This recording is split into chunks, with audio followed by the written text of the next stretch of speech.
Hello, everybody, and welcome to the Gamer Social Club Weekly News Podcast. We are recording on Thursday, the 7th of August, 2025. Uh, yeah, if you're new here, hello, welcome. We are Gamer Social Club. Thank you for joining us. If you're new here, if you're a returning guest, hello as always. I am your host, Harry, aka Knavish Crayfish, and we are running a trio today. We have Adam, the greatest showman that I know, aka Oh No Not Addy. Didn't take long. Didn't take long. No, but that was great. It was perfect. It's exactly what it needs to be. Uh, and of course, you heard just there, Mark. Sorry, the Steam Deck verified Mark, aka We Work at the Hive. How are you both doing today? Mark, how are you? Really good, thanks, Harry. I missed last week's podcast, but I know you guys did a cracking job without me. But just the boys this week, so looking forward to chatting all things game with you guys. Yes, yeah, it was great. And thank you for obviously taking up hosting duties whilst I was away. You did a fantastic job as well yourself, so really appreciate that. And yeah, just the boys. So how is my man Adam doing? Yeah, I'm good. It's the unofficial Guy Pod. The Yes. first edition of the first unofficial Guy Pod. I'm good. I've just come back from a sweaty rehearsal for Guys and Dolls.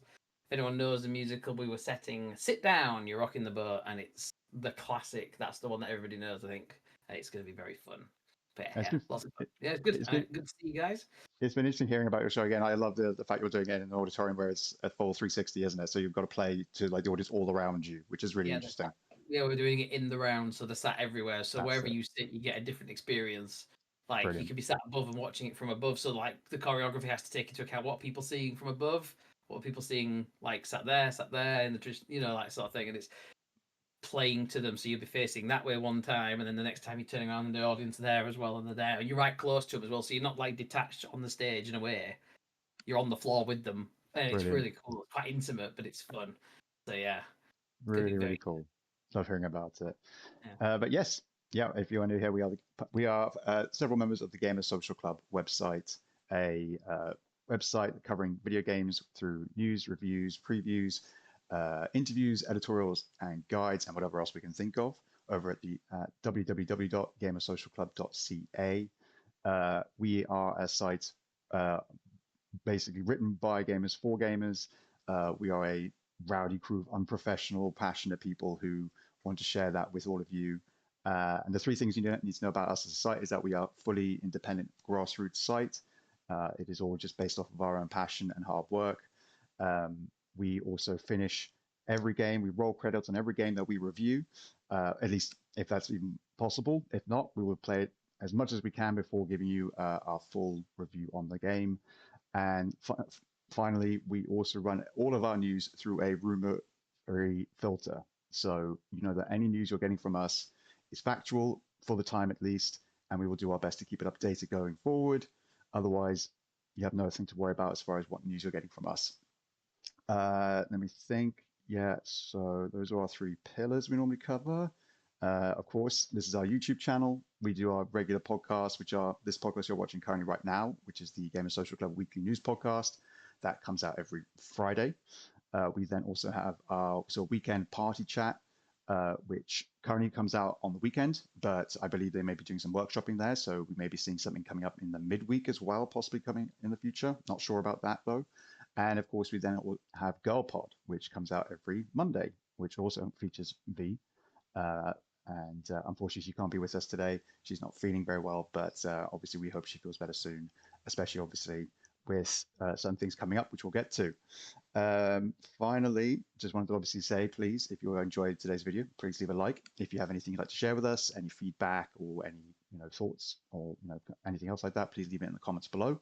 And if you'd like to see more of this sort of content, as well as the other content we mentioned on our YouTube channel, including guide videos when we get them up, please consider subscribing to the channel. Or we are also on all the socials. You can find us on Twitter/X at gamer_S_C.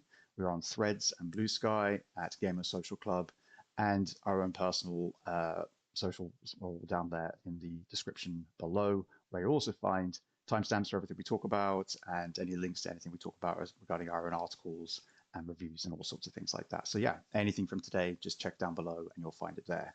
And yeah, with that, we are going to be talking about, in particular, review keys. We're going to have a bit of a kind of discussion around review keys, which obviously, as an outlet, we try to get in order to then review a game in time for its release.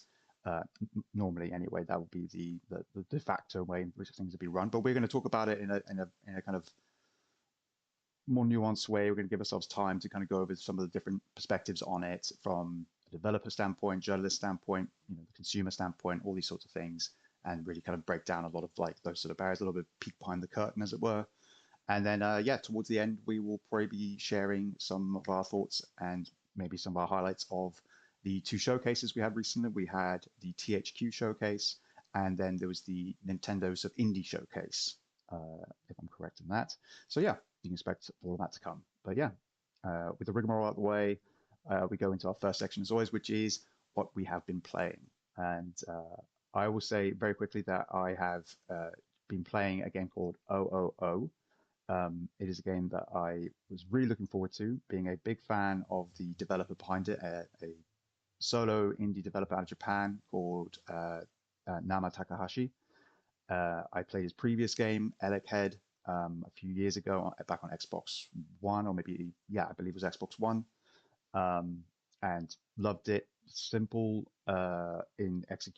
simple in premise, puzzle game, and he sort of keeps with this sort of formula with a lot of his games. And what he likes to do is focus on a single mechanic and implement it to sort of as many different ways it can be taken to really flesh out a single mechanic, a single concept, as opposed to sort of introducing something and then just letting it sort of die on the vine without really kind of seeing it through to the end. So with 000, it's a cute little pixel art game where you are a bomb caterpillar. You are a little bug that gets eaten up by a bird, and you are making your way through its rather interesting looking digestive system with all these different areas, very Metroidvania-like in their design and aesthetics and stuff like that. All again, old school kind of pixel art vibes. And you basically eat bits of fruit you find. You find 2 pieces of fruit as you play through the game, and they give you new segments to your body, creating the caterpillar that can be used as bombs in very specific ways. And you learn how to use these 2 bombs as well as yourself to sort of move around the environment, solve puzzles, interact with certain things, get obstacles out the way. And it's the sort of culmination of your knowledge as you're playing through. You don't get anything else other than those 2 segments of your own body to then play with. You don't get any new other abilities. It's purely these 2 bombs and how they interact with each other and other things in the environment and yourself, and understanding that all those different rules in the game and implementing them and solving puzzles as you go deeper and deeper until eventually you reach the end of the game. And I absolutely adored it. It was wonderful. I can't honestly say enough about good stuff about it. So I would just direct you over to my review, which is up on the site now, to check out, because honestly, if you're a fan of puzzle games and you like your sort of 2D puzzle games, which really let you kind of get into the mechanics of a game and see it taken to its nth degree, you'll have an absolute ball with 000 and any of Nama Takahashi's previous work as well. Frankly, he's an excellent developer, and yeah, highly recommend. Sounds mad. Does the game end with you like blowing up the bird's cloaca? I wouldn't want. I don't. Chloe, I like that. No, I won't go. I won't go so far as to spoil the ending as well. And obviously, the plot is, as you said, ridiculous, and it does. It's not about the story at all. It's a very silly premise to kind of just get you into the game, which I like. And it's played charming. It's played for laughs. It's not dramatic, or it's silly dramatic, as it were. The opening is very funny. You just wake up in your room. There are lots of very clever things about it, which I won't go into too much here. But one of the things I did appreciate is that when you start the game, you just see your little bug character, who I guess we'll just call 000 for sake of having no other name other than the game, possibly. And they're sleeping. It looks like a caterpillar because of the umlaut on the Exactly. It's very cute. And what's funny as well is originally it was meant to have 3 segments of the body, and it was called 0000. And then eventually, Takahashi-san decided to remove one of the bomb elements from the game, I guess, and thus shorten the name of the game as well, which I just think is great. This wonderful marriage of all the elements of the game kind of come together in a really fun way like that. The music's fun, and yeah, highly recommend it. And it's not that expensive either. It's I think it's going for something like £8 right now on Steam. It's a great little game. Spent 2 hours playing it and loved every second of it. Lots of eureka moments along the way, and a nice steady pace, which is really good. So yeah, highly recommend. But yeah, Mark, you weren't here with us last week, so what have you been playing? It's just really funny you should mention intestines, because I don't think I'd ever heard that word on the podcast before. No, And that's a new then one. when I was playing a game called Time Flies a couple of weeks back, which I didn't get a chance to talk about on the podcast I missed last week, you spend a bit of time actually as a fly going through a mannequin's intestines. So, I don't know how we've got intestines twice in one episode, but, it probably never come up again. We did it. So yeah, I've been playing a couple of games I've not been able to talk about on the podcast for a while. First of all, Time Flies. And my review for that went up just about a week ago. And the numbers for the articles and the guides are doing really well. So I think it's become quite a popular game. But the premise of Time Flies, I've talked about it on here before. You are a small fly, and you've got up to around 85 seconds to live a life and do as many things in a house as possible, and that's completing a human-like bucket list. So it could be making a friend, which would be flying up to a human and crawling all over their feet. It could be learning an instrument by flying across the guitar. It could be, gosh, what else do? We get drunk, so we land in spilled wine. But it's doing all the wonderful little things in life that matter, but in the eyes of a fly. And the one thing that kind of is a really unique mechanic with it is when you start every life, you get a full list of every country in the world, and your fly's life is determined by the life expectancy of said country. So if you choose Japan, you get like 84.5 seconds, because the average life expectancy is 84.5 years. But you can choose a lot of countries which, sadly have an awful lot less than that. But playing the meta is basically playing as Japan, giving yourself more time to complete your bucket list. But that would be the meta route. But yeah, so it's a really short game. It kind of can be completed in about 3 or 4 hours. There's only 4 stages, but lots of little collectibles, and there's some guides to do just about everything on the game on the site as well. But it was lovely, and it could be played on like an absolute potato. It looks graphically not more advanced than something you would genuinely have on a Nokia 3210 screen. So no advanced kind of computer needed to play it. It's currently on. I was just going to say, I think it's literally it's like 1-bit, isn't it? Because it's black and white, and that's it. It's just like simple pixel art with no color. Is that correct? Yeah, exactly that. The black and white, not a lot going on to like anywhere.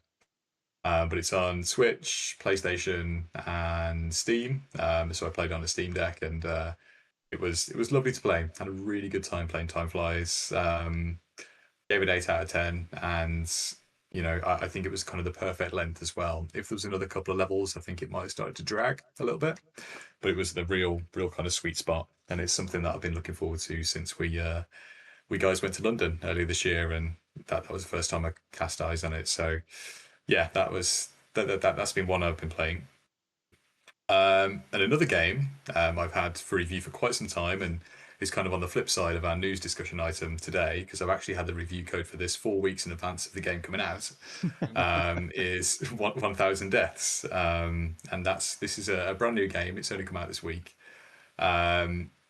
Initial feelings of the game as I was playing it, I admit I was not having the best time. I was finding it quite challenging. It was a bit buggy, but thankfully the developers kind of in the process of the review window issued loads of fixes, and the game runs fine now. But what 1,000 Deaths is, if I was to try and describe it, which I really struggled to actually do my interview, it would be if Psychonauts, SpongeBob SquarePants, and general Adult Swim cartoons all got together and mated with something like Super Meat Boy. It's really, really bizarre. So really odd game. So you got like two sides of the game. So you've got a very narrative led kind of side. So everything that we do in the game is leading into the narrative, and all the platforming stages that I'll mention in a second kind of all impact the story of the game. So everything is narrative choice. So there's several hub worlds and 4 playable characters that kind of get along with each other, and we follow them from infancy in episode 1 all the way through to adulthood in episode 4. There's themes of death, love, betrayal, everything going on.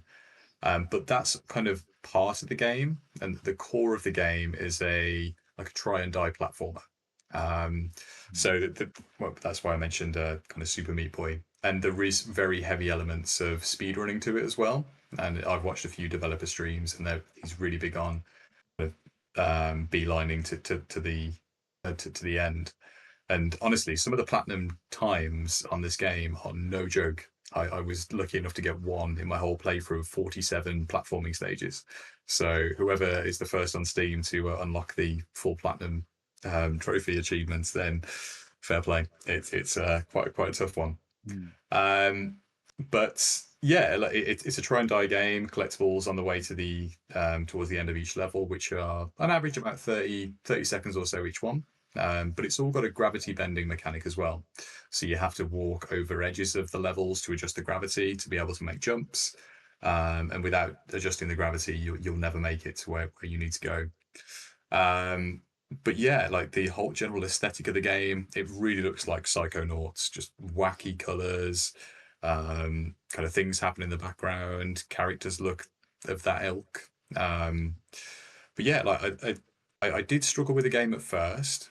And as the developers were patching it during the kind of release window, I really started to rather enjoy it. I'd say the story was a bit meh. Like I didn't really get that much from the story, to be honest with you. I found it a bit difficult to follow. But the platforming, if you're into kind of speedrunning short stages of games, then there's a lot to offer here. So yeah, I had a good time. All said and done. I was struggling at first, but glad I picked the review code. It was something I hadn't even heard of before electing to play it. But yeah, it was a good time, and probably never going to play anything quite like it ever again. So I'm really glad that I did take up 1,000 Deaths. Although I put in my review, I didn't die 1,000 times playing it, which is probably a relief. So Well, interesting as well, like, because again, as is so often the case with games, you often hear people maybe like start enjoying a game, and then by the end of it, they're not having a great time. They're sick and fed up of it, or like it's imbalanced or whatever. He hears a lot of stories of the ending of a game letting it down. You hear games like, oh, it takes a while to get into it, but that's normally because they're just a bit slow. It's rare that you hear someone being like, I hated it at first. Because when you were talking with us in the, again, a little bit behind the curtain, when you were originally talking just about the game like a month ago, you were like, this is not good. And we were like, oh no, poor Mark. And now eventually, just before starting this, I asked you like, how was it? And you're like, well, not bad. And I was like, oh, you've actually come around on it. Like that's an interesting arc to have gone on there, which is cool. That's why it's so important that we finish the game, isn't it? Because bingo. like if your big issue was the story, for example, and that's not been the case with this one, but if it picks up in the final act and it like blows you away with some stuff you've never seen before, you want to talk about that. And if you don't finish the game, you ain't getting it, are you? So That's it. Important. Works both ways. Yeah, a game can be great up until the end, and then absolutely just bottom it, and then another game can be kind of like, ooh, I'm not sure about this one, and suddenly just skyrocket. Yeah, you don't know until the very end. So always worth seeing a game through, definitely. And speaking of seeing a game through to the end, Adam, your review. Yes, Bonanza. I'm talking about it again because I finished it.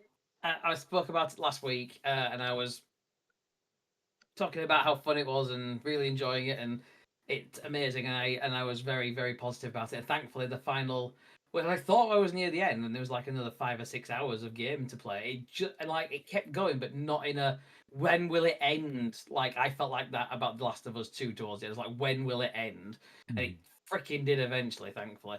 The last 3 hours were not necessary. Side point. But Bonanza, amazing, because when they kept like almost like pulling the rug from you, like you think, oh, it's finishing now, and like, oh, no, no, no, but it wasn't like it didn't feel tacked on. It didn't feel it.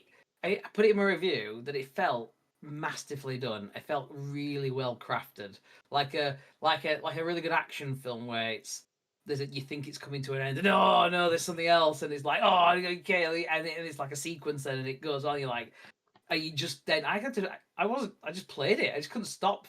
I just had to finish it then, and it was just so compelling. And the whole thing was just super, super fun. I'm giving it a 10. It was my first 10 for the site, and it was just I couldn't, I can't. There's nothing wrong with it in my eyes. It was just super fun to play. The music was amazing. It looked great. The characters were brilliant. It honoured. It kind of like because they hadn't done a 3D platform for Donkey Kong for like 25 years or something, and it's like, were they going to just do the same, modernize it, that sort of thing, or were they going to lean too heavily into Donkey Kong Country remake or whatever else? And it created a new game and it stood up on its own. There were like Diddy's in there and Dixie's in there, but they're not core to anything. They're just there. Like Cranky's in there, but he's just there, and everything is. But like the DNA of Donkey Kong runs throughout the whole, the game. There's familiar characters. There's the animals at different levels are animals that you ride in the original like the original games and stuff like that. So you see the inspiration, but it's its own game rather than being nostalgia heavy. And like just those beats and stuff like that were just superbly just done. I just hope we don't have to wait another 25 years for another game, because like I feel like they should do more, because like they've built the tech, they've built the engine. Just give us more of that. Like I would play like within an instant. I'm gonna go back and go for all of the bananas, because that whole it's so addictive. You just want to hear it. And every time you get one, like, oh, it feels so good. Smash up some more rocks. There's another banana. Smash up, smash. So yeah, I can't recommend it enough. Buy a Switch 2 if you can. I'm not saying bankrupt yourself or go into poverty or something like that to do it, but good God, treat yourself and buy it and play it, because it's just amazing. And I said it last time, it's well worth it more than Mario Kart World. And it's cheaper than Mario Kart World as well. So yeah, definitely seems like that's the system seller, really. Yeah. But go read my review. It took me a while to write it, but I had so much to say about it, and it was superb, really good. So yeah. Well, no, I mean, everything you've said about it is glowing, and I know it's definitely the first thing I want to pick up when I eventually do get a Switch 2. Absolutely, because it looks fantastic. And yeah, to your point about it, like the nostalgia of it being there but not over like present or anything like that, I think a lot of that also comes down to the fact that obviously Donkey Kong and those sort of games back in the day were all handled predominantly by Rare, and they had a very particular way of handling, I think, the characters back then. Yeah. And that obviously is, as you said, still reminiscent of that in there with the characters and things like that, and they'll reference back to the songs that Grant Kirkhope wrote and stuff like that. Yeah. Really lovely homages to everything. But it's Nintendo who are now doing all of this with Donkey Kong and their cast of the characters and in the island and everything like that. So I think it was always going to have that shift away from what it was like originally, regardless of whether or not it was like a conscious effort or if it was just what happens. Because again, different people at the helm, it's going to take a different course, I imagine, just by that alone. Absolutely. And there's going to be people who've never played like Donkey Kong Country, so who won't necessarily appreciate those touches and stuff like that. So like making a big deal about those things for a lot of people will mean nothing. It's gonna be like, so that and then because of that, you don't feel like you need to have played or you need to be familiar with it to get everything from it, because it's its own thing. And I think that's really cool. And it was like I think we talked about it when we were on earlier this week, but I thought I was worried that the game was too easy, I'd gone through the first few bosses, going, I've gone through loads of bosses, and I was like, I'm not providing much of a challenge. I'm absolutely smashing it, and the reason for that is because I'd spent so long just breaking stuff that I thought I was further on in the game than I was, because I just had to keep smashing stuff, and I collected loads of stuff, so I upgraded more stuff. So some of the first bosses did die really quickly, but that's also because they were like the first few bosses and they're easy. Because some of the stuff later on is much more like not like a difficulty spike, but there was more challenge, and then there's post game stuff to do, and there's like some new like challenge rooms you can do, and they're quite tricky and they make you think, and you put all of your bonanza powers to the test and stuff like that. So like it's really like I finished it. I thought, that'll be it. I'll just see what's about for it. And then I played another 3 hours just doing like these rehearsal bonanzas, which are like this thing. You can get 10 bananas in like a room, and it's you become one of the 5 bonanzas in each room, and then you're using all of the abilities that bonanza character has to then do everything, and you put to the test in that, and it's really fun. So like if you want to get more out of it, you can. You obviously want to 100%. There's 700 and something bananas to get, and all of the music tracks, and and it's just fun to smash stuff. Like I just totally, you can just sit there just for like the whole battery life of your Switch, just sat on the couch just smashing bricks up, because it's so satisfying to do. Like it just love it, absolutely love it. It's one of the best. I would say it's one of the best games Nintendo's ever made. I would put, and I haven't played every game Nintendo has ever made, but it's up there. I mean, judging by people's reactions to it and the general discourse around, I don't think you would be booed out of the room with that sort of remark. No, may not be met open arms, but a bit rude. like you know what the gaming crowd's like. But you may not be welcomed with open arms as well, as I'm saying, but like I think you'll find you'll be in decent company with that. I think with that kind of statement, honestly. But and the other thing I've been playing, which I'm really happy about as well, because I actually put Bonanza down for a bit. I thought, well, I'd give myself a breather because I want to eat it all, as it were. I went back to Elden Ring Night Rain, and I finally beat all of the Night Lords. I did it. So all I had done, I've managed to do. I've got 3 achievements left, and one of them is get all of the achievements. So I've got like 2 achievements left. And it's just kind of like it's really cool actually, because you do all the Night Lords, and obviously you can play as many times as you want, but each character has got like memories. So like the kind of very loose story is obviously it's just this multiplayer game, but there is like a bit of a thread of a story through it, and each character's got like memories of the before time or their own character stuff like that. And by playing and succeeding and progressing, you unlock memory fragments, and then you can play like their memories. So you go back through it, and you might have to fight bosses on your own and stuff like that, or do personal objectives on the map. So I mean, it's a little annoying sometimes because you can clearly tell when someone's got a personal objective and they just run in the other direction.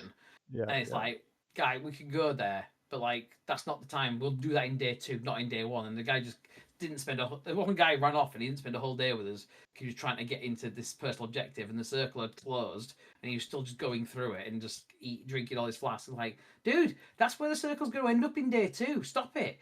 And he were having none of it. He just kept doing like, come on. But it's a really good challenge, really, for some dickhead bosses. I'm not gonna lie. Like the 2nd, the 5th, and the 6th can eat a bag of dicks, like because they are absolutely ridiculous. Like I know there's the get good nonsense, but like some dick moves in there.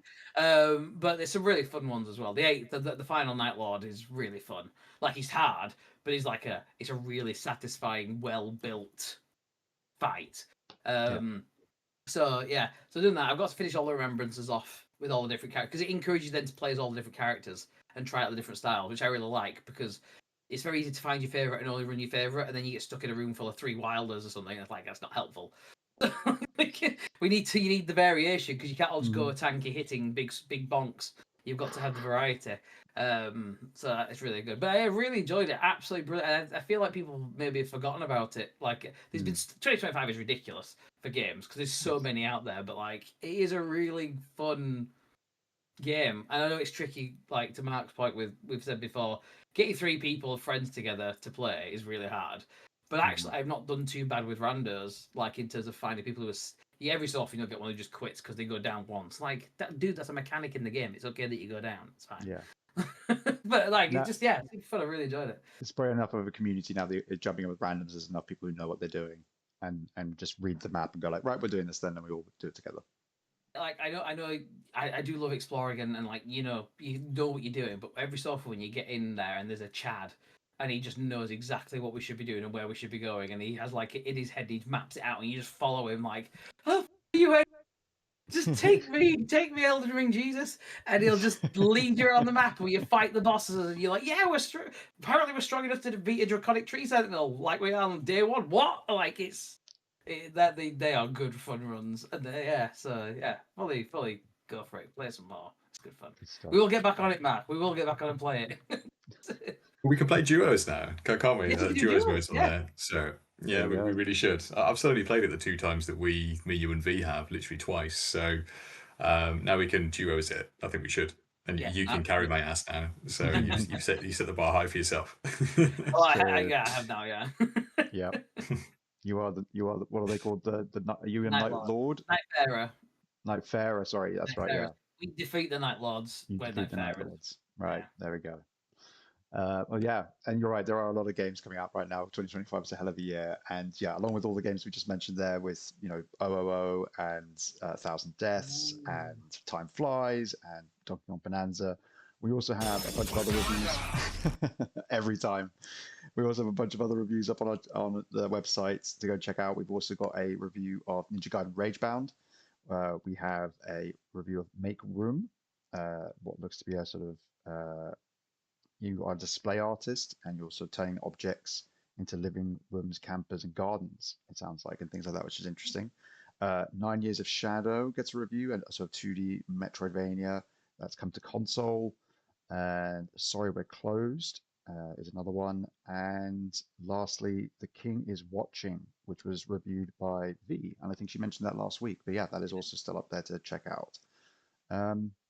Okay. With all of that out the way, let's go into our first topic, which is, of course, talking something about review keys. And of course, this has come up with us at the site in our own Discord chat, our web editors chat, and things like that. I wouldn't say we're sort of sparked by this. It's always a general conversation with us because we are a growing site. We are trying our best to obviously, build relationships with PR companies, publishers, developers, in order to then, receive review keys to cover the games in time for launch, in time for embargoes and things like that. We've always seen it as very much a sort of we scratch your back, we scratch your back, you scratch our back sort of situation where, especially as a small site, and quite often when you're dealing with smaller independents or, it's just smaller studios, there's a lot of just sort of, you cover the game, you talk about it in the news, you cover it, making announcements, new trailers and things like that, and you build up a rapport. And hopefully that means that when it comes to the time of review, you as an outlet will receive a code and you'll be able to then review it in time for release and do all your coverage alongside anything else you have planned, like guides and things. So we're always generally talking about it because we're always thinking of better, ways to, improve ourselves and do a better job of doing that sort of thing as we grow as a site, which we've done quite a lot in the last 6 or so months. But then again, I guess yeah, it was sort of brought back up again around Mafia, the old country, which has been getting its reviews have come out today. Again, August 7th, but I think is out officially tomorrow. It came out for PC later on today, on the 7th. But console play, the official launch is the 8th, but because of the different time zones, PC launches simultaneously. Consoles launch at like midnight or 1 o'clock in the time zones rather than simultaneous. Right. Completely get it. Okay. Well, that makes sense then. But yes, there has been a little bit of our own discourse about review keys because of this. One, because we've noticed 1 or 2 articles by other sites, but also because, of course, we as an outlet didn't receive a code. We covered the game and things like that, but didn't get a review key, and I believe we still haven't as of right now, as of recording. And I believe the general noise going around was that PC keys were going out for this game. And that, again, is, I think, well, not necessarily standard, but PC keys are the predominant keys that which go out. It's the easiest platform to obviously get people to review your game on. The majority of people have a PC to review your game. Not always the case. There are plenty of us here at the Gamers Social Club who don't. I know Mark, for example, up until getting his Steam Deck, you would basically be just Xbox, correct? Absolutely right. Yeah. Yeah. 100%. There you go. So, we try to obviously have as many different people cover it, different games as best we can, if we can. But obviously, it's not always possible, especially because keys are often limited. But yeah, we kind of wanted to do a little bit of a kind of deep dive into this conversation because it is quite nuanced, it's quite layered, and I think for people who maybe haven't had experience working with developers in journalism or in any of these sort of facets of the gaming industry, they may have a certain perspective as to how things work and what things mean. And not that it's our place to clear it up for everybody. We can't speak on behalf of other outlets, and we certainly can't speak on behalf of developers and publishers and PR companies and things like that. We can only speak from our own experience, and that's what we want to share with you. Again, this is not necessarily going to be you can ask us questions down below and we'll give you the full debrief on everything. That's not the case at all. We want to try and be as professional as we can, despite the fact we are a rowdy crew of unprofessionals. But yeah, I wanted to, there it is. That's the energy we bring. So yeah, I mean, Adam, you, I believe, were down to review Mafia, correct? Yeah. Yeah. Yes. And I know that both you and Dano are looking to cover it. Dano and you will both have to buy it yourselves when it comes out. And obviously, we'll try and do other coverage as well. I think we have another writer on staff, Koopy, who I think is going to help out with some guides, which would be great. Yeah. But yeah, let's start with you then on this, since that's kind of a jumping off point for the whole thing. With some people, they would look at Mafia's codes not going out to sites, or enough sites, for example, if there's only a limited amount. Whatever the reasoning might be behind it, doesn't actually matter. But some would read that as something's up. That for some would trigger alarm bells. Often because more often not, because people have grown up within the gaming sphere, in the community, and have sort of picked up on what have been treated as telltale signs of oh, there's problems with this game because this has happened. It's we haven't heard anything about it in a while. If a game's gone quiet, should we be worried? All these sort of things tend to crop up with game development a lot more than other industries, other medias as well. You don't hear quite as much kind of, I think, online discussion around a particular musician going quiet or band disappearing for a while.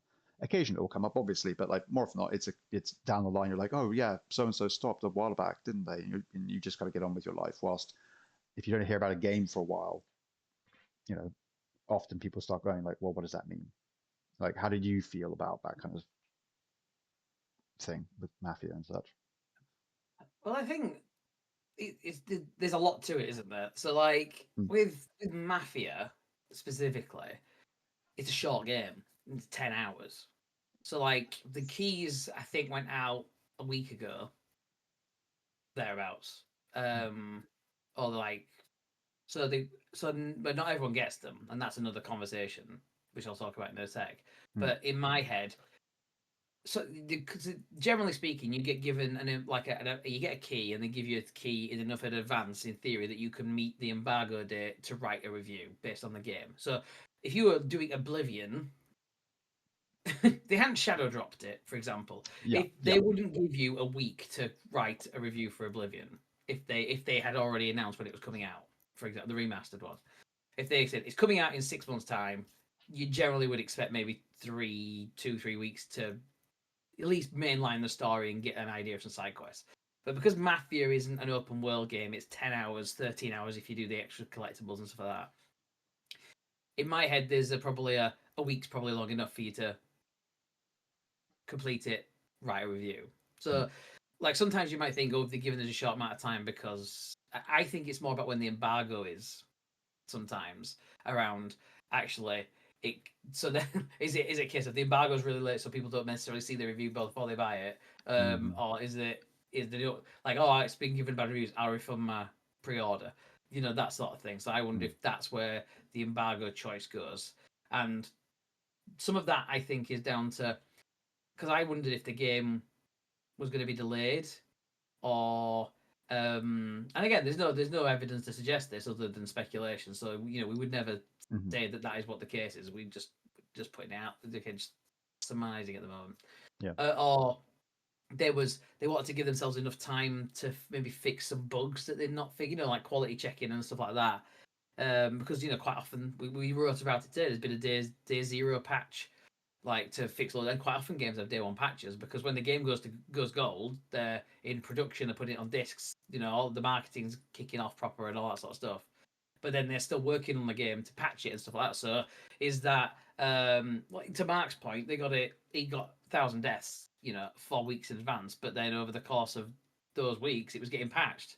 So if he'd have finished his review in that first week, would it have been a 3 or a 4 or a 5 or whatever out of 10 versus the 7 that he gave it, because it got better?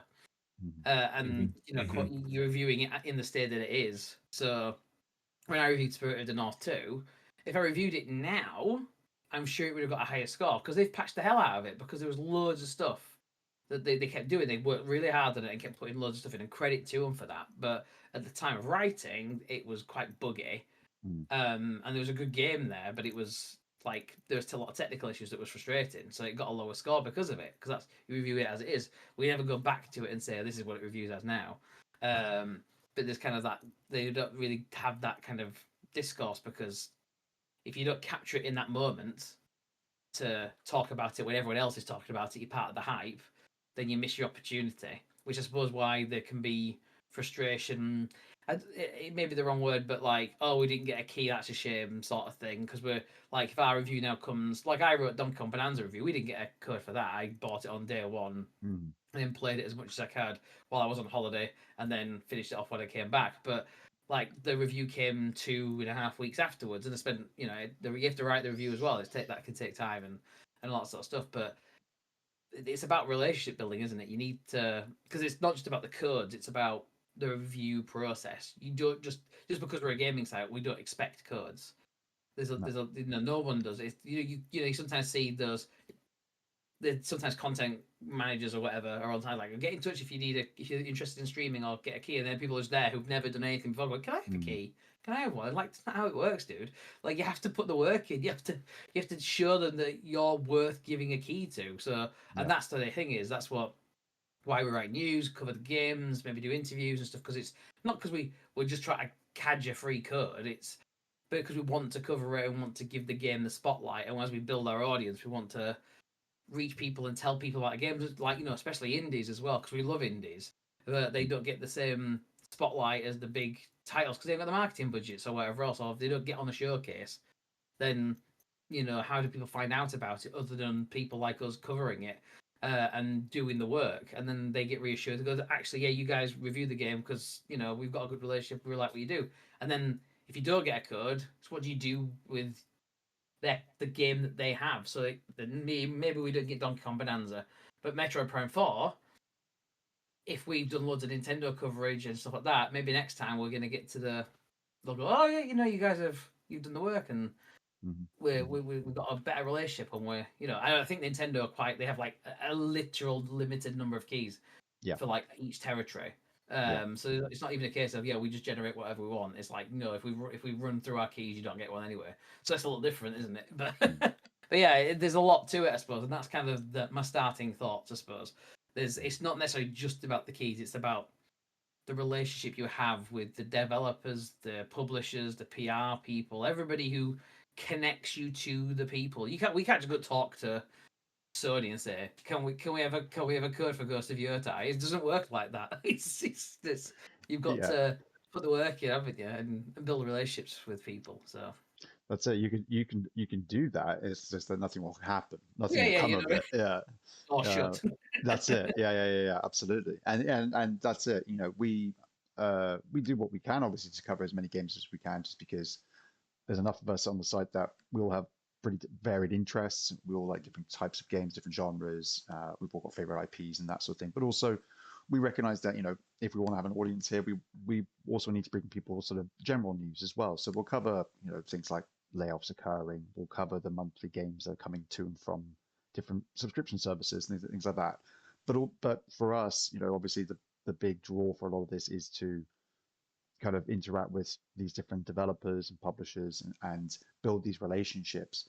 And as you say, like, it's not just so that we can get a free code, like, haha, I've got my free code, like that's like I've saved money, I guess, is the only way I can look at it, as far as like this is the reason why you do it. But like, it's not the trade-off you think it is, especially when you then have to review a game, and often, especially if it's a game that you're under embargo for and you've been given time to review it, and maybe not as much time as Mark, but like, say you've only got a week to cover it and it's a bigger game than you expected. Yeah. It becomes frankly a chore in many respects, because not because there may be anything wrong with the game, but because what you have to put yourself through in order to see it through in time to write the review for the embargo. Like, you're cramming your game time into a smaller window to try and meet something, and that can have a really detrimental effect, I think, on your whole experience with the game. And it's up to us to do our best to try and like see the forest from the trees in that situation. But yeah. I know that, sorry, I know I've said quite a lot, but no, just on that point though, because we're all doing this in our spare time as well. Like, I know I was like, big sites, this is their job, absolutely. And we're doing it because we love it. Like, if I was playing non Banza and didn't want to write a review, no one's making me do it, sort of thing. But equally, I'm not doing it because, like, oh, hopefully I get a code for Metroid Prime 4 next. Like, I write it because I wanted to tell people about the game that I've played as well, and because I loved it and I wanted people to see that as well. So that's because we're doing it for the love of it as well. But 100%. to, like you said, though, to squeeze it into the life, because life is a thing, work and family and hobbies outside of that. It's all of that as well, isn't it? Yeah, exactly. It's really tough. And I mean, like, Mark, you've obviously had a couple of reviews recently with Time Flies and Thousand Deaths, and obviously before that as well. I mean, what do you feel about the general way that, one, maybe we as an outlet go about getting codes? How do you feel about again, I know you're not privy necessarily to directly getting the codes yourself. Obviously, you go through Dano to normally apply and things like that. But like, how do you feel about how we handle it? But also, I guess maybe now the transition from being someone who was a consumer originally and now works more on the journalism side of things. Do you feel like you've changed your perspective on like review codes and like that whole kind of system that originally was something that you weren't privy to and now have more information on? Yeah, I think there's lots of kind of angles to it, and I think being with Gamer Social Club now for 6 months and reviewing like games for just about around that kind of time as well, it's a very different experience reviewing a game to playing it. And as you said at the top of the show, Harry, one of the pillars we have is to complete every game. And there's been a few games, and I won't name them, but I certainly wouldn't have completed if it wasn't for review. No, you know what? I will say one. That's Glover. Oh good lord, that was a rough time. So, but that was yeah. I don't Haunts you care to this giving day. that one a bad rap. Yeah, that was a rough 10 hours. But it's a really different experience, and I think kind of looping that around into the general conversation about codes. And I think I used to find that websites seemed a little bit entitled to codes. Yeah. And I think my attitude on that has changed a little bit, kind of now being part of the Gamer Social Club. However, there are certain ways things are written from certain outlets around not getting codes that makes them sound that way. And ultimately, the publisher is to their discretion who they deliver these codes to. And they will have opinions of different outlets on and why or why not they want to give them codes. And we do a lot of coverage on games here on leading up to their release. Not like as one of you said just before, not just to get a code from the publisher. It's because it's something we're passionate about, and we're here dedicating our time to write about games we're interested in. We're all fortunate enough to be in a position that if we want to buy a game, we're going to buy it anyway. And like you said, for Donkey Kong Bonanza, you'll pick it up, you'll spend your own money on it and review it. And I'd happily do that myself as well. But I think that there is a lot more to it, and I think kind of being on the inside now with Gamer Social Club, I do see it differently. On getting codes very close to launch day or on launch day, which is an experience that I admit I've not had apart from Lush Foil, which I did absolutely adore, and that code came through on launch day. We didn't think we were going to get one. However, although I loved playing the game, it does create a sense of urgency to complete a game which I wouldn't otherwise have.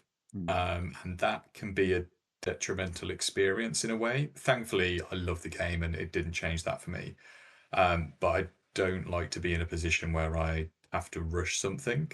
And I think no matter how you play your game, whether that's for a review or whether you're rushing through something to get all the achievements, even if it's something you don't really enjoy, I think rushing anything, if it's a game, if it's a book, if it's a TV show, if you're not actually taking it in and enjoying it, it's probably going to kind of cast a shadow on your experience. And I think that there will be games that I'll review in the future, and there'll be people who are reviewing Mafia who obviously not many codes have been sent out, and they're going to be, trying really hard to get their review out within the next 48 hours, because after that period, the reality is the interest in your review just falls off a cliff anyway, because everything else, every other review is out there to read anyway, and pre-orders have passed. The publishers probably stopped being that fussed about reviews kind of 2 or 3 days after the game's out, because they want to meet that kind of initial rush of people who are going to buy the game. So I think it kind of does create a negative playing experience, being kind of getting a review code on or very close to launch day. And I'd imagine you guys probably had a similar experience. I know V said she's had a few over the last few months where they drop in quite close to launch, and getting them done is tight, and we really want to, keep publishers happy. We're really proud of what we do on this site here. But ultimately, it is in many ways a bit of a transactional relationship, and we want to cover your game the best we can.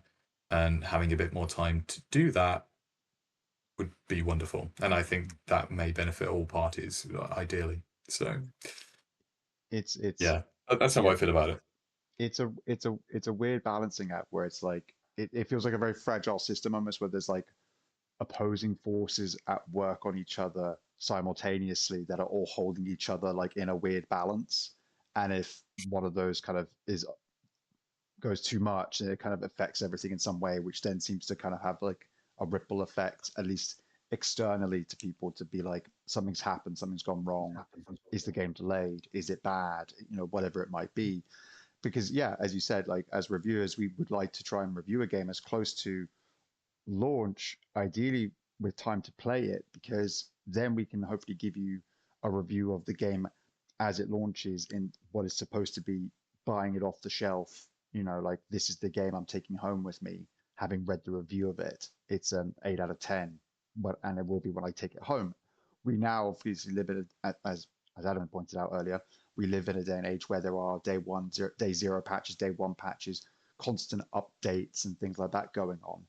And it does mean there's an odd situation where a lot of the time you'll read a review, and maybe I've even seen ones where they've had caveats where they're like, we are aware of certain issues. The developers have said this will be dealt with within like the week of launch, sort of thing. I did it with my review for Drover back, one of my I think it was my first review, Drover Forsaken Kin, and I was communicating with the devs about a couple of different issues, none of them major or game breaking, but they were being very receptive back and talking to me, telling me like, yep, we've heard from a couple about this. This is going into a day one patch. You'll expect that to be fixed before the game releases. So if you're not in that area, but like, don't worry, we're going to deal with it. And I put that all in my review, and it got a great score, because it's a fantastic game. Everyone should try out if you're a big fantasy RPGs.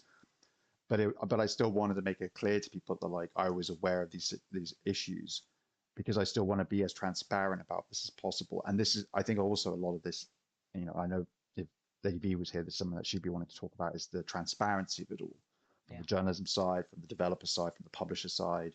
Like, that is what's so important. And a lot of the time you will see those sorts of articles that we mentioned. And again, we're not going to point to anybody, one website in particular. There are plenty of examples of websites doing this throughout the decades of video games journalism. But you'll often see websites that'll cite like, we haven't received a code for this. Now, to some outsiders who may not be regular visitors of that site, that can read in a couple of different ways. But for the people who are going to that site because they want that site to review the game and they want to hear their opinion of it, it's the site, it's the web, it's the team who run that site letting their fans know, we're sorry, we haven't got a code for the game yet. When it hits release, we will pick it up and we will review it and we'll get it out as soon as we can. I can imagine that is the reason for writing those sort of articles the majority of the time. And I do not think they're often meant to be read in any other way other than if they are written in a different way to that sort of tone. You know, if it's sort of like, we're just addressing the people who'd be interested in the review, we're really sorry it's not here yet, you know? But if you're just putting it out into the ether of like, we didn't get a code, I wonder what that could mean. If you start indicating speculation, you are creating news out of what could potentially be absolutely nothing. Just because, again, you didn't get a code this time around because for this game from this publisher, this developer, who knows what the reasoning behind it is, but ultimately you've decided to query it in a way that, frankly, is not necessary. And just because you've received a code from a developer, it doesn't mean you're going to get the next one either.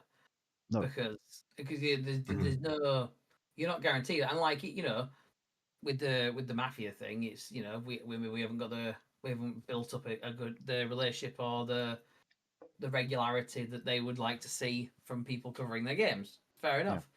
But like, I think there's a couple of games. There's a game. I'm trying to think which one it was. So I reviewed Sniper Elite, and we got a code for that, and then I was looking forward to reviewing Titanfall, and we'd no assumption that we definitely get one, but we didn't get one, and it's the same developer, it's the same devs, and fair enough. It doesn't work that way. We still covered it, and we did loads of guides and stuff like that. So, but that's because I was looking forward to that game and I loved it, and it was. But like, you know, there's no one's ever. Oh, we'll definitely get one from them, and that whole entitlement thing is I think you're more likely to see the kind of, well, I like to have reviewed it, but I didn't get a code, from more like content creators, because I think like sites should have more of a professional tone, and there should be a bit more. Even us unprofessional yahoos should still be like, respectfully, we haven't got one, that's fair enough. But no one is behind the scenes going, those fuckers didn't give us a code, what pricks. No one's doing that. Like, but I imagine some content creators would be doing like that thumbnail where they look really distressed with a picture and they're like, I didn't get my game. And they know who they are. So they can, so like, I think, know who you are. But the thing I was thinking kind of alongside that is there's like that push-pull thing. There's going to be weird pressures, isn't there? Look what happens online. And this is the problem, is that the small online knobheads online who make a load of noise aren't the wider gaming community, obviously. No. But whenever there's a delay or whenever there's an issue or somebody's trying to be transparent like we want and say, oh, well, we found an issue or whatever else, you get people in comments going, oh, game's cooked, look shit anyway, all of this nonsense. Like, do you played it? Piss off. They try to do right by it and give you a good game because you want to give them your money, and now you're being a prick. So like, so they don't say anything, and then that causes speculation as well. And because if they've got a release date, and actually we don't think the game is ready, we're going to push it 2 weeks, just tidy it up. Look how much furore goes on for that from a public perspective, PR perspective. But then what does that do from a shareholder perspective, business models, you know, share values and all that sort of stuff? There'll be people up above going, you need to release this game now. When we go, why have they released it in this state? Like, and we would be like, logically, it makes no sense to do that. So they're going to be like, well, stay quiet. But they might have wanted to send the code out 2 weeks before for Mafia. Maybe they did. And maybe it wasn't ready and they were really pushing for a patch. We don't know, obviously. But you've got to think that if they delayed Mafia, that they're going to take a hit. Shareholders, people might cancel a pre-order. Then the speculation gets worse or whatever else. So they're a bit of an you can't win, can you? Yeah. I just don't really understand the decision making kind of it's sometimes within like same publishers. So just thinking about Mafia, it's kind of under 2K. Yeah. And 2K sent limited codes out. And they probably knew this game was going to, like, they would have done some internal review testing. They knew it was going to land somewhere kind of like 75, 80 Metacritic kind of thing. And they probably knew that. But then they'll probably send out about 500 2K basketball codes to every single press company going, your local Free Metro newspaper or any other local bugle in the United States. And they know it's going to be 7s out of 10s again. So, like, I don't understand kind of where they land. Do they just expect everyone being like, okay, this is a sports game, everyone's going to buy it anyway, so fuck it, we'll just send out codes and who cares what the reviews are? But are they a bit more kind of conscious of what results will come for a more kind of like game, if that makes sense? Like the metrics are really, really odd. And you look at the things like companies like EA, there's always loads of reviews for FC25 or FC26 when that comes out. Every newspaper over here under the sun will cover it, even if they're not have any interest in games at all. There'll probably even be a BBC review of it. But then something like Lost in Random, which I know you played the sequel of recently, Harry. I'm pretty sure we didn't get a code for that. You played it via Game Pass. That's right. But like those kind of games, they need to make an impression. They need to be heard of. But like, surely having reviews that come out from 50 plus outlets of kind of like 75 at 7.5s out of 10 is better than absolutely nothing at all, and no press whatsoever. Do they just expect to throw these games out on Steam or another storefront and anybody buy them? Like, I just don't understand some of the decision making behind it. It's really kind of, it fluctuates even within same publishers. So odd. I wonder if it, like the 2K example, I think is it made me think on the FIFA and stuff, the basketball. It makes you think of the whole. It makes you think of like casual gamers versus gamers, if that makes sense. So like I've joked about when we used to work at Game and stuff like that, and people come in and they'd buy the new console and only play FIFA every year, and it's like, why? Like, but then that'll do gangbusters because that's why everyone covers it, because they know that's going to sell. It'll do the numbers every year. Call of Duty will appear in everything because it's from a stakeholder mapping type perspective. They're going to go, right, well, we know that every mother and the dog are going to be getting this. Whereas your Mafia is going to have a smaller audience, so they're just going with the smaller audience. But to your point, Mark, it makes no sense because surely you want a bigger audience. So you would do, but that's down to marketing then and pushing it and telling people that they want the game. But if they're not willing to spend the money on it, like, then like, well, and then it doesn't meet expectations. Like, okay, just... yeah. And kind of, as reviewers, us receiving codes, again, we really don't want to sound entitled, like we're really not like that at all. But no. we are your organic marketing here. I work in marketing for a living. We sending us a code, yes, of course, that has overhead costs and associated risks, but we are your organic marketing. You don't need to pay for press banners or social media campaigns.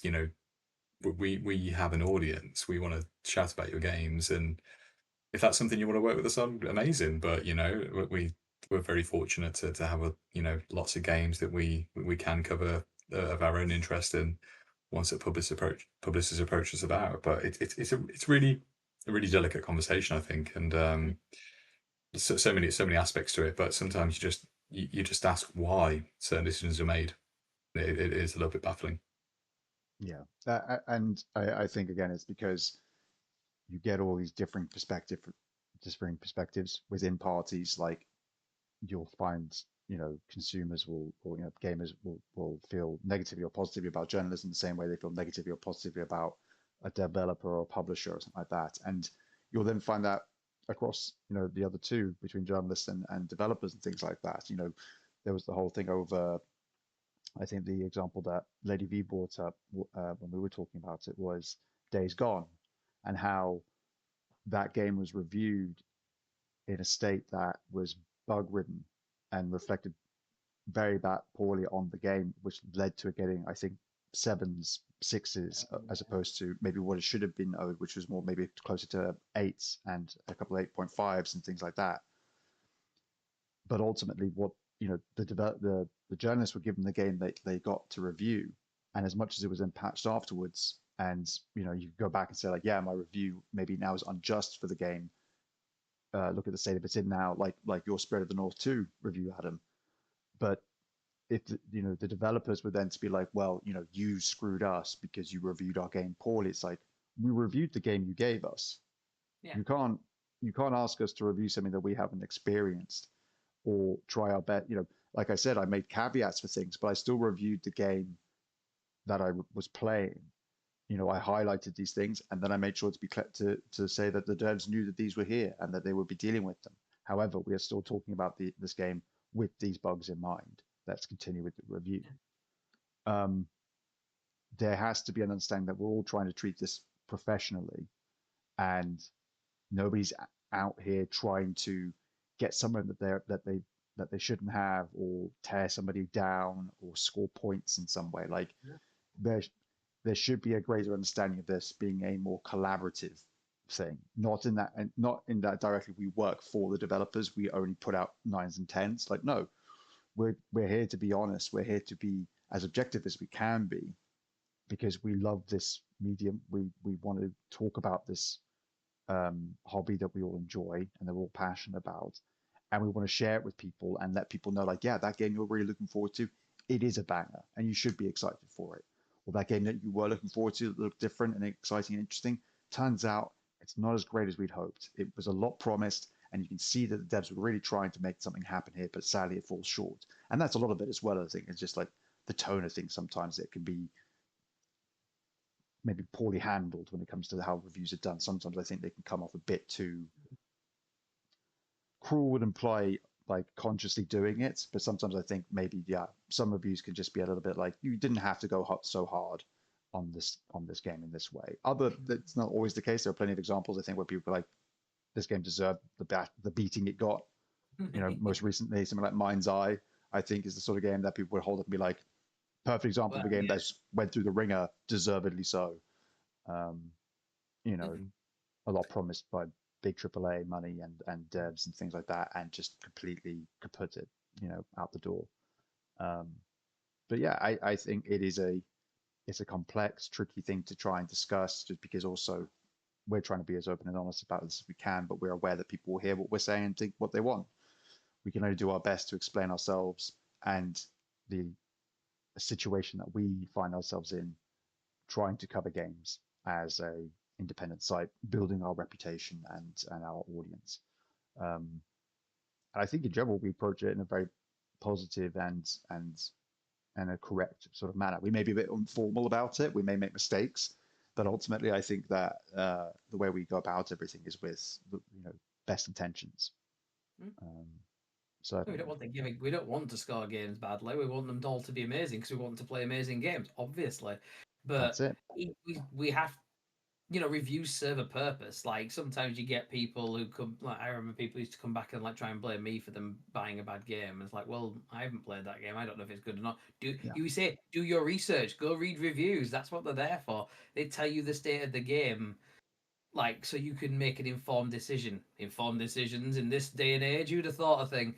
But like, but it's making me think more and more though. So like where I work, in my work, it's all like involving patients in healthcare, and we do a thing like you may well have heard of things like You Said We Did and stuff like that. And it's about we've listened to what you said and we've made a change, sort of thing. Or we're going to do this based on what you've told us. And You Said We Did comes way after you've done it, so you kind of. In theory, this should just not the way the industry kind of is in terms of reporting and moving on to the next thing. It just doesn't allow for it. But really, what we should be doing is, if we review Mind's Eye and give it a whatever score, we should be going back in a year's time and saying, is it still where it's at? Because people who've never played the game, not everyone buys games on launch for one, and the devs, because of patches and stuff like that, are continuously, hopefully, working on it to always improve. So in a year's time, is it still a 4 out of 10 or whatever? Or is it an 8 now because they've really put the work in? Obviously, they should get the beating for releasing a game as a 4 out of 10 at that point when people are spending the hard-earned money on that. But like, actually, to put the work in as well, is it worth buying now? In a year's time, the review at the launch says don't buy it now. But if we don't update our review, or no one updates their review, when you look for it, you're always going to get that 4 out of 10, unless there are like the store reviews that tell you actually it's got better, it's all right now. But then you're basing that on rando people who people who do you trust Amazon reviews. It's that sort of thing, isn't it? Yeah. I mean, this is going into very much a topic that I feel very strongly about, which is very much about how reviews, especially of certain types of games, shouldn't be done purely or they should be done as a review in progress and should be like repeatedly gone back to be updated. My key example being Sea of Thieves, because you still go look back at Sea of Thieves' scores now and things like Metacritic, and it's somewhere in the mid 70s or whatever, low 70s, and it's like, it's so far from that. It's unreal. It's absurd that it has that sort of score tied to it still all these years later. It's so unjust, and yet that's exactly what comes up. But yeah, definitely another topic of conversation I would love to go into. And we'll definitely have to do another episode on that. But we were also getting pretty close to time, I'm afraid, gentlemen. So I don't know, do we want to wrap up quickly on this? And I don't know if you want to try and mention any games from any of the showcases, or if you want to just go straight into what you're looking forward to. But yeah, anybody have any final thoughts on the review key conversation? The only kind of one thing I'd say is about review keys coming through on kind of like release date, by which point, for example, Mafia, there's going to be like a Metacritic score that the internet is going to be creaming over.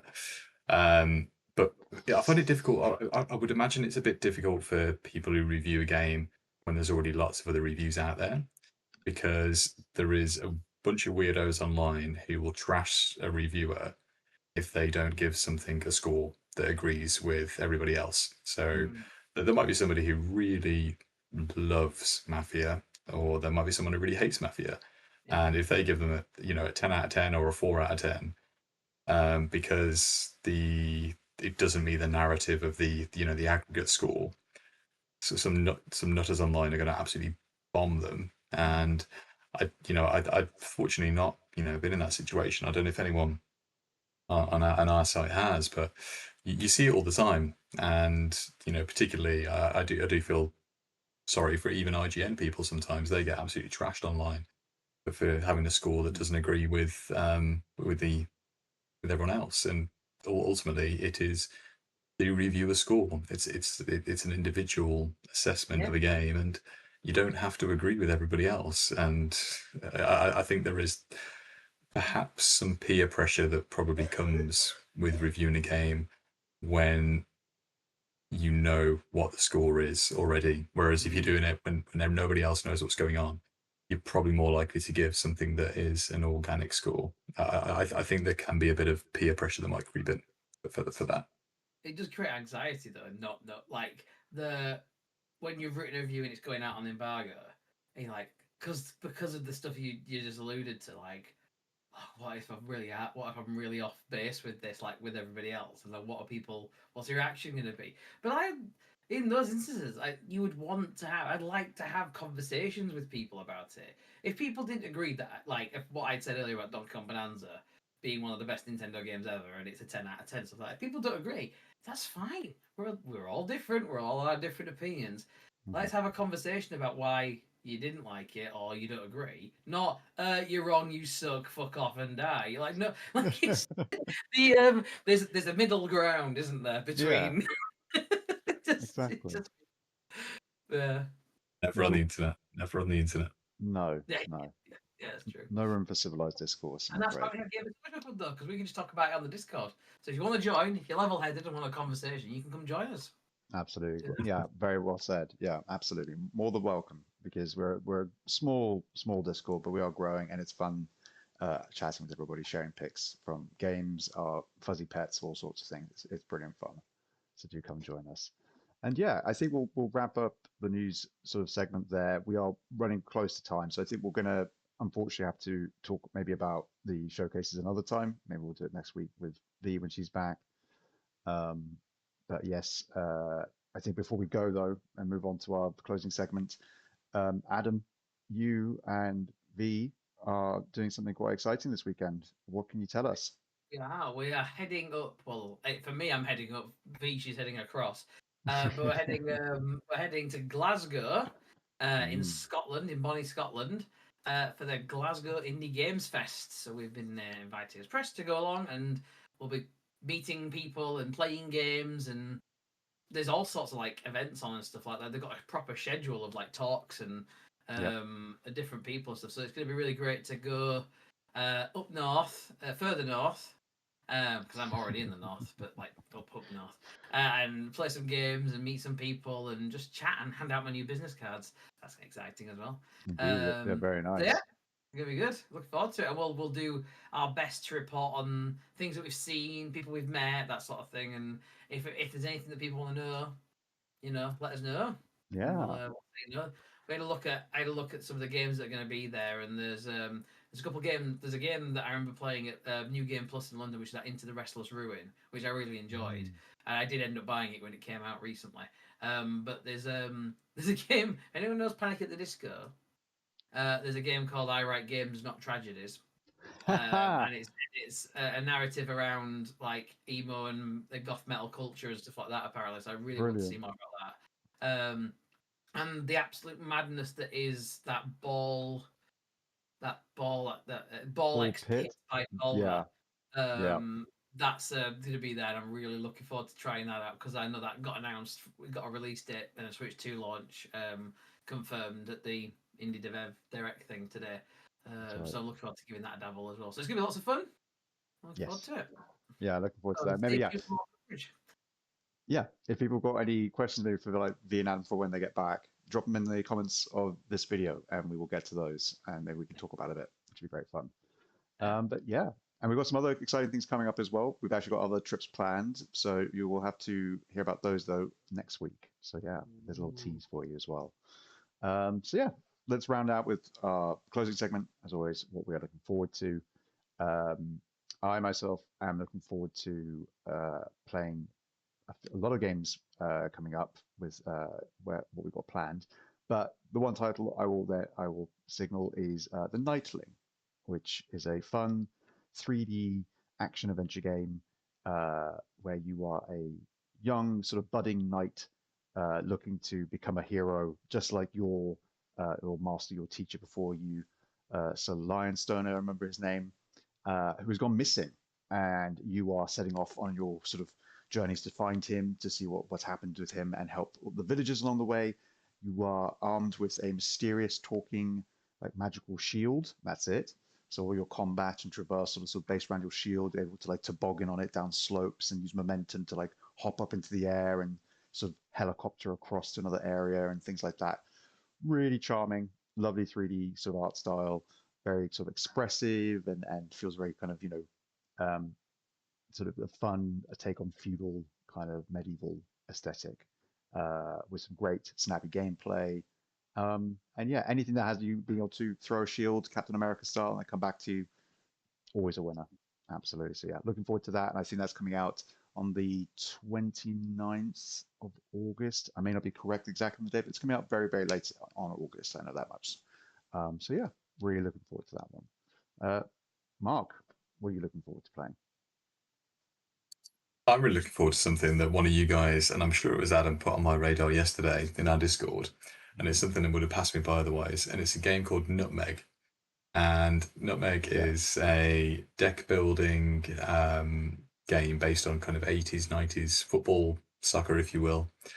Sticker books, and you compile your sticker book of players, and you play against other teams with a kind of your deck of cards of players, and you start in a low league team, and you've got a 20-year career to make it to the top. and it's all based on kind of genuine 80s and 90s like British football. I couldn't give any less of a shit about deck building games. I absolutely no interest whatsoever. I like Balatro, but anything else, like it just all looks the same to me, if I'm honest. But yeah, it's kind of 80s, 90s football inspired. There is teletext football league table on the screen on the CRT.